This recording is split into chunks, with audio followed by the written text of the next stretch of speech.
Guys, dalam trading ni, siapa yang paling banyak data, dia yang paling untung. Setuju ke tak setuju? Tak nak korang kena setuju jugalah dengan apa yang saya cakap. Sebab apa? Dalam data ni kita dapat tahu kat mana big bang order. Siapa yang tahu big bang order tu apa?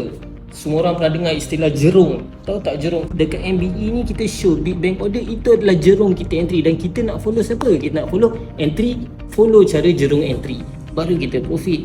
Dan yang kedua adalah liquidity provider, LP order.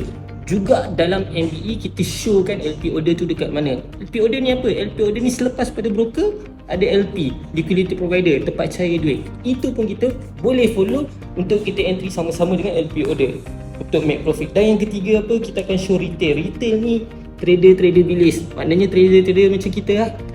Tapi MBE ni yang best ni apa guys? Dia tunjuk kat situ ada retail banyak. Apa function MBE ni? Apa function retail ni? Function dia adalah untuk kita tengok waktu tu sesuai ke ataupun tak sesuai untuk kita entry. Jadi korang tak payah nak pening sangat. Sebab apa? Dalam channel ni aku tunjuk ni, aku dah ajar semua tentang MBE.